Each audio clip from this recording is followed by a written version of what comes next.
आज है 12 जून 2026 दिन शुक्रवार। Welcome back to Clean News UP. चलिए देखते हैं उत्तर प्रदेश की 25 फटाफट बड़ी खबरों को।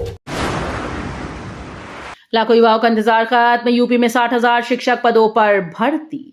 उत्तर प्रदेश में सरकारी शिक्षक बनने का सपना देख रहे युवाओं के लिए बड़ी खुशखबरी है। बेसिक शिक्षा विभाग ने करीब 60,000 रिक्त शिक्षक पदों को भरने की तैयारी तेज कर दी। विभाग ने इन पदों का ब्यौरा उत्तर प्रदेश शिक्षा सेवा चयन आयोग को भेज दिया। खास बात यह है कि पहली बार ये भर्ती UPESSC के माध्यम से कराई जाएगी। ग्रामीण और शहरी दोनों क्षेत्रों की रिक्तियां इसमें शामिल हैं। यूपी में डॉक्टर भर्ती का नया मॉडल। खाली पदों पर हर महीने होगा walk in interview. Uttar Pradesh में डॉक्टर्स की कमी दूर करने के लिए भर्ती प्रक्रिया में बड़ा बदलाव किया जा रहा है। अब खाली पदों को भरने के लिए हर महीने वॉक इन इंटरव्यू आयोजित किए जाएंगे। स्वास्थ्य विभाग इसके लिए एक विशेष पोर्टल तैयार कर रहा है, जिस पर हर साल 1 मई और 1 नवंबर को जनपदवार रिक्त पदों का विवरण अपलोड किया जाएगा। जिलाधिकारी की अध्यक्षता वाली समिति प्रत्येक माह की 15 तारीख को इंटरव्यू लेगी। पहले चरण में संविदा पर 3,000 डॉक्टर्स की तैनाती की योजना है। यूपी में 43,850 हेक्टेयर बंजर भूमि बनेगी खेती योग्य। किसानों को मिलेगा बड़ा फायदा। उत्तर प्रदेश सरकार ने किसानों के हित में बड़ा फैसला लेते हुए वर्ष 2026-27 में 43,850 हेक्टेयर बीहड़, बंजर और जलभराव प्रभावित भूमि को कृषि योग्य बनाने की योजना को मंजूरी दी। पंडित दीनदयाल उपाध्याय किसान समृद्धि योजना के तहत इस कार्य पर 125.52 करोड़ रुपए खर्च किए जाएंगे। कृषि विभाग के अनुसार बढ़ते शहरीकरण और औद्योगिकरण के कारण कृषि भूमि लगातार कम हो रही है। लखनऊ में बनेगा देश का पहला हाईटेक संस्कृति म्यूजियम। 3D तकनीक से दिखेंगे जीवन के 16 संस्कार। उत्तर प्रदेश की राजधानी लखनऊ में देश का पहला हाईटेक संस्कृति संग्रहालय विकसित किया जाएगा, जहां भारतीय जीवन दर्शन, लोक परंपराएं और आध्यात्म आधुनिक तकनीक के साथ जीवंत रूप में नजर आएंगे। बीकेटी स्थित चंद्रिका देवी मंदिर के पास बनने वाले इस म्यूजियम में 3D तकनीक के जरिए जन्म से मृत्यु तक के 16 संस्कारों को प्रदर्शित किया जाएगा। राज्य सरकार ने परियोजना के लिए 23.42 करोड़ रुपए मंजूर किए हैं और चालू वित्तीय वर्ष में 8 करोड़ रुपए जारी कर दिए हैं। राजगढ़ में किसानों को मुफ्त बीज का तोहफा। यूपी एग्रीज योजना से 30 ग्राम पंचायतों को लाभ। राजगढ़ में खरीफ सीजन की तैयारी के बीच किसानों के लिए राहत भरी खबर है। कृषि विभाग ने यूपी एग्रीज योजना के तहत 30 ग्राम पंचायतों में मुफ्त बीज वितरण अभियान शुरू किया। योजना के अंतर्गत किसानों को धान, ढैंचा, बाजरा, अरहर की उन्नत किस्मों के बीज निःशुल्क उपलब्ध कराए जा रहे हैं। इसका उद्देश्य खेती की लागत कम करना और उत्पादन बढ़ाना है। विभागीय अधिकारियों के अनुसार किसानों की जरूरत के मुताबिक बीज वितरित किए जा रहे हैं। बीएचयू में विज्ञान का महाकुंभ। 13-14 जून को जुटेंगे देश विदेश के 1200 वैज्ञानिक और विशेषज्ञ। वाराणसी के काशी हिंदू विश्वविद्यालय में 13 और 14 जून को विज्ञान भारती का 7वां राष्ट्रीय अधिवेशन आयोजित होगा। 2 दिवसीय कार्यक्रम में देश विदेश से करीब 1200 वैज्ञानिक, शोधकर्ता, शिक्षाविद, नीति निर्माता और उद्योग जगत के प्रतिनिधि शामिल होंगे। बीएचयू और वैदिक ज्ञान विज्ञान के संयुक्त तत्वावधान में होने वाले इस अधिवेशन में विज्ञान, नवाचार, शिक्षा, आत्मनिर्भर भारत और समसामयिक सामाजिक चुनौतियों पर मंथन किया जाएगा। प्रदेश की पहली खेल यूनिवर्सिटी में एडमिशन शुरू। युवाओं के लिए खेल और शिक्षा का नया अवसर। उत्तर प्रदेश की पहली खेल यूनिवर्सिटी में सत्र 2026-27 के लिए प्रवेश प्रक्रिया शुरू हो गई। मेरठ में निर्माणाधीन मेजर ध्यानचंद खेल विश्वविद्यालय में गुरुवार से ऑनलाइन पंजीकरण की शुरुआत हुई। विश्वविद्यालय फिलहाल अस्थायी रूप से मोदीपुरम स्थित सरदार वल्लभ भाई पटेल कृषि और प्रौद्योगिकी विश्वविद्यालय परिसर में संचालित होगा। यहाँ खेल शिक्षा, खेल विज्ञान और विभिन्न डिप्लोमा पाठ्यक्रमों में प्रवेश दिया जाएगा। खेल के क्षेत्र में करियर बनाने का सपना देख रहे युवाओं के लिए सुनहरा अवसर है। यूपी में घर बैठे बनेगा किरायानामा। 12 महीने तक के एग्रीमेंट के लिए नई सुविधा शुरू।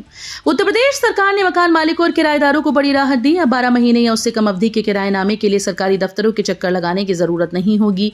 नई व्यवस्था के तहत लोग घर बैठे ऑनलाइन किरायानामा तैयार कर सकेंगे। प्रॉपर्टी, मकान, दुकान, भवन या कमर्शियल और रिहायशी परिसरों के किराए संबंधी दस्तावेज आसानी से बनाए जा सकेंगे। सहायक महानिरीक्षक निबंधन नवीन कुमार के अनुसार ये पहल प्रक्रिया को सरल, पारदर्शी और समय की बचत करने वाली साबित होगी।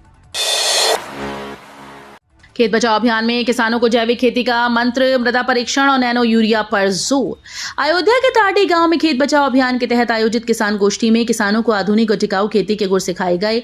विकसित कृषि संकल्प अभियान के अंतर्गत हुए कार्यक्रम में मृदा परीक्षण, जैविक खेती और संतुलित उर्वरक उपयोग पर विशेष जोर दिया गया। सहायक विकास अधिकारी अजय कुमार सिंह ने कहा कि भूमि की उर्वरा शक्ति बनाए रखने के लिए मृदा परीक्षण जरूरी है। किसानों को मोटे अनाजों की खेती बढ़ाने, जैव उर्वरकों के इस्तेमाल और नैनो यूरिया और तरल खाद अपनाने की सलाह दी गई। कानपुर की सुपर रैपिड गन बनी नौसेना की ताकत, शानदार प्रदर्शन के बाद मिले नए ऑर्डर। मध्यपुर में बढ़ते तनाव और बदलती सामरिक चुनौतियों के बीच कानपुर की फील्ड गन फैक्ट्री में बनी सुपर रैपिड गन माउंट भारतीय नौसेना की ताकत बढ़ा रही है। 1 मिनट में 120 गोले दागने में सक्षम इस अत्याधुनिक तोप के 5 बैरल के प्राइमरी ऑर्डर में से 3 नौसेना को सौंपे जा चुके हैं, जबकि 2 अगले महीने तक भेजे जाएंगे। SRGM की सटीक मारक क्षमता और बेहतरीन प्रदर्शन से नौसेना और रक्षा मंत्रालय बेहद संतुष्ट हैं। फिरोजाबाद में गौशालाओं की होगी लाइव मॉनिटरिंग, जल्द बनेगा अत्याधुनिक कंट्रोल रूम। फिरोजाबाद में गौवन संरक्षण और गौशालाओं की व्यवस्था को और मजबूत बनाने की दिशा में बड़ा कदम उठाया गया है। जिलाधिकारी संतोष कुमार शर्मा की अध्यक्षता में हुई समीक्षा बैठक में निर्णय लिया गया कि अब जिले की सभी गौशालाओं की लाइव मॉनिटरिंग की जाएगी। इसके लिए जल्द ही एक अत्याधुनिक कंट्रोल रूम स्थापित किया जाएगा। अधिकारियों को गौवंशों की आयु के अनुसार विस्तृत पंजिका तैयार करने के निर्देश दिए गए। प्रशासन का मानना है कि इस व्यवस्था से गौशालाओं की निगरानी बेहतर होगी।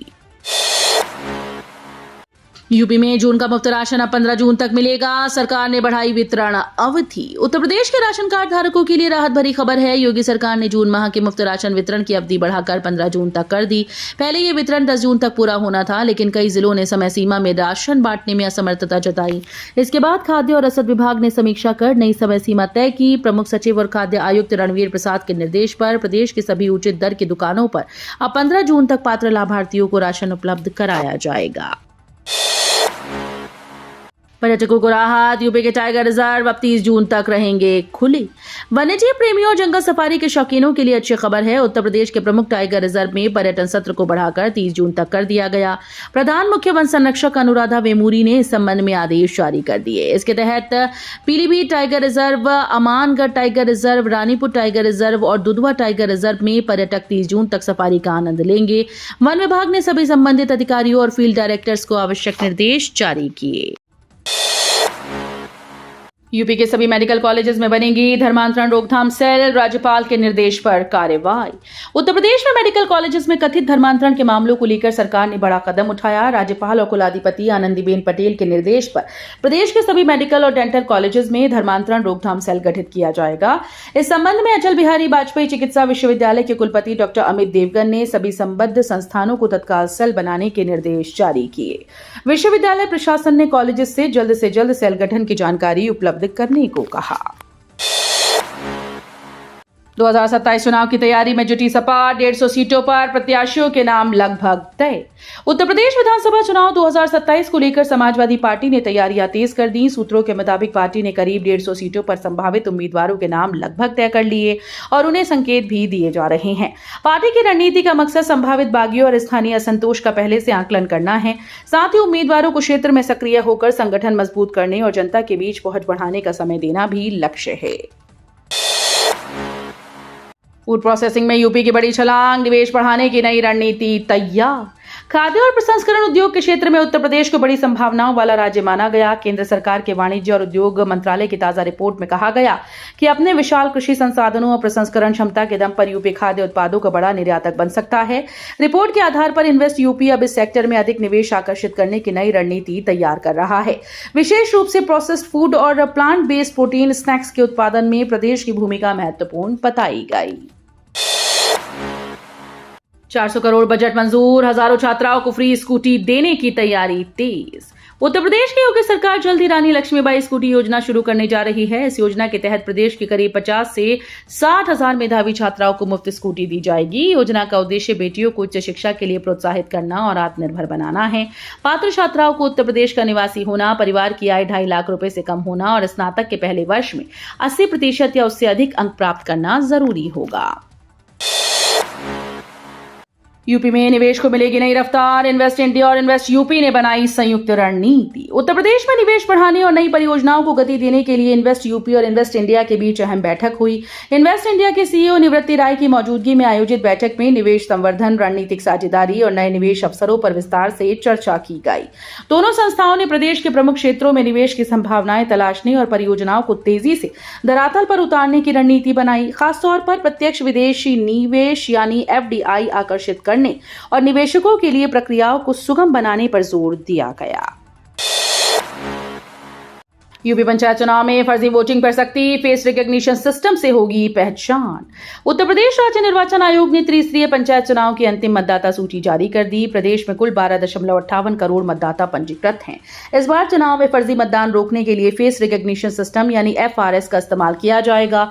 मतदान के दौरान मतदाता की फोटो लेकर उसका पूरा रिकॉर्ड तुरंत जांचा जाएगा। यदि कोई व्यक्ति दोबारा वोट डालने की कोशिश करेगा तो उसकी पहचान तुरंत हो जाएगी।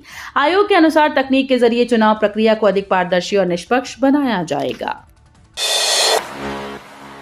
यूपी पॉलिटेक्निक प्रवेश परीक्षा की आंसर की जारी, अभ्यर्थी देख सकेंगे रिस्पांस शीट। उत्तर प्रदेश संयुक्त प्रवेश परीक्षा परिषद यानी जीक अपने पॉलिटेक्निक प्रवेश परीक्षा 2026 की अंतिम उत्तर कुंजी जारी कर दी।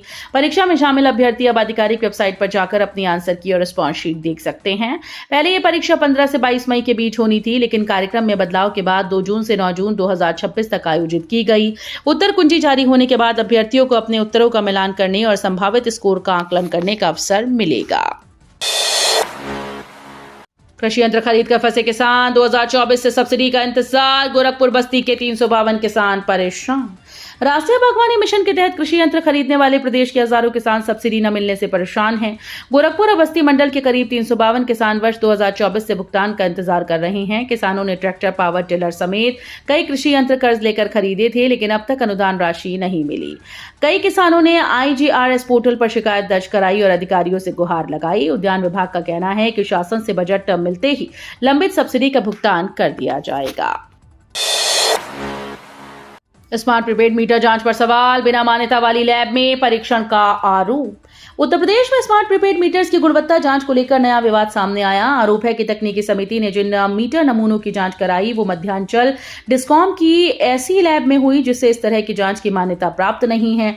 उत्तर प्रदेश राज्य विद्युत उपभोक्ता परिषद की शिकायत पर national accreditation board for testing and calibration ने स्थिति स्पष्ट की। इसके बाद परिषद अध्यक्ष अवधेश वर्मा ने पूरे मामले की जांच कर जिम्मेदार अधिकारियों पर कार्रवाई की मांग उठाई। आंधी और बिजली से नुकसान पर एक्शन में सीएम योगी, तुरंत मदद के आदेश।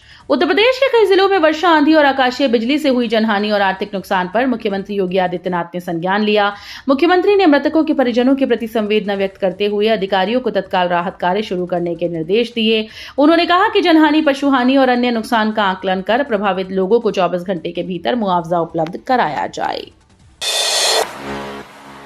हाईकोर्ट के आदेश के बाद रुके तबादले, 26 जून तक मांगी गई सूची। उत्तर प्रदेश में शिक्षकों के तबादलों को लेकर बड़ा अपडेट सामने आया है। हाईकोर्ट के आदेश के बाद शासन ने सभी जिलाधिकारियों से 26 जून तक शिक्षकों की सूची मांगी और तब तक तबादला प्रक्रिया स्थगित रहेगी। वहीं दूसरी ओर प्रदेश के 37 वरिष्ठ PCS अधिकारियों के IAS प्रमोशन का रास्ता भी लगभग साफ हो गया। विभागीय पदोन्नति समिति की प्रक्रिया पूरी हो चुकी है। सूची में काशी विश्वनाथ मंदिर ट्रस्ट के CEO विश्वभूषण मिश्रा समेत कई वरिष्ठ अधिकारियों के नाम शामिल हैं। आरोपी के एनकाउंटर पर भड़का गांव, पुलिस ग्रामीण आमने सामने। शाहजहांपुर के कोटार थाना क्षेत्र में एक आरोपी के पुलिस एनकाउंटर को लेकर बड़ा विवाद खड़ा हो गया। ग्रामीणों ने मुठभेड़ को फर्जी बताते हुए चांदपुर पुलिस चौकी का घेराव कर प्रदर्शन कर दिया। स्थिति बिगड़ने पर पुलिस ने लाठीचार्ज किया, जिससे भगदड़ मच गई और कई महिलाएं पुलिस कर्मियों से भिड़ गईं। पुलिस का दावा है कि पॉक्सो एक्ट के आरोपी गुड्डू ने गिरफ्तारी के दौरान फायरिंग की थी, जिसके जवाब में उसके पैरों में गोली लगी। वहीं ग्रामीण निष्पक्ष जांच की मांग करते हुए पुलिस की कहानी पर सवाल उठा रहे हैं। अब देश भर के छात्र बनेंगे साइबर एक्सपर्ट। IIT कानपुर ने शुरू किया नया प्रोग्राम। CBSE के OSM सिस्टम की खामियां उजागर कर चर्चा में आए निसर्ग अधिकारी को IIT कानपुर में इंजीनियर नियुक्त किया गया। IIT कानपुर के निदेशक प्रोफेसर मणिंद्र अग्रवाल ने बताया कि निसर्ग की ज्वाइनिंग के साथ साइबर वॉरियर्स तैयार करने के लिए नया स्नातक स्तर का प्रोग्राम शुरू किया गया है। इसमें छात्रों को हैकेथॉन के जरिए प्रवेश मिलेगा। 2 साल की प्रैक्टिकल साइबर सिक्योरिटी ट्रेनिंग के बाद राष्ट्रीय सुरक्षा एजेंसीज में इंटर्नशिप का अवसर भी मिलेगा। तो ये थी आज की 25 फटाफट बड़ी खबरें। अगर आपको न्यूज पसंद आई हो तो वीडियो को लाइक और शेयर जरूर करें। धन्यवाद।